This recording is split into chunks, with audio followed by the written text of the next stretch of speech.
Le 12 avril 1965, CST le premier mariage de Johnny, et pas des moindres, les fans n'ont Dieu que pour lui et pour Sylvie Vartan, qui se disent oui à Loconville, un petit village de l'Oise. Tous les deux chanteurs célèbres, ils sont les vedettes du moment.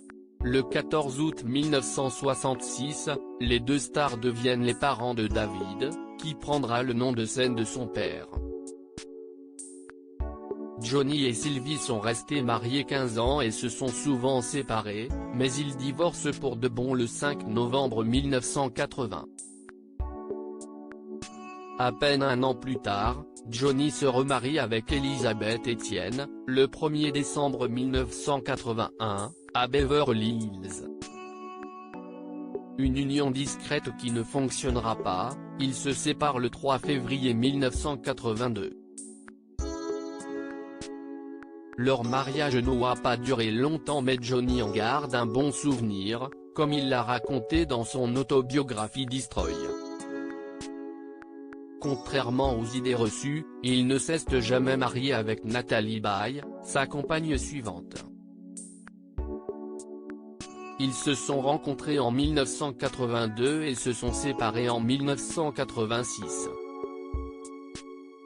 Entre-temps, ils sont devenus les parents de Laura Smith, née en 1983. Le 9 juillet 1990, à Ramatuelle, Johnny épouse Adeline Blondiot, la fille de son meilleur ami de l'époque, Christian Blondiot.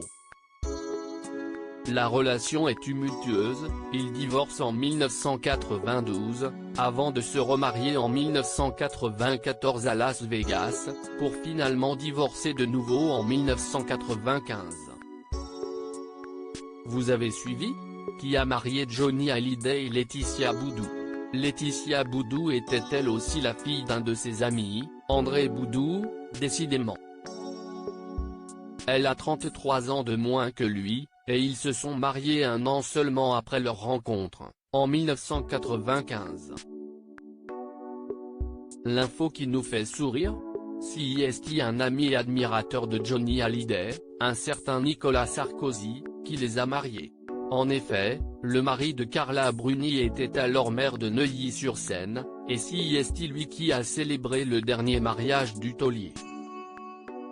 La preuve, il apparaît sur les photos ce jour-là.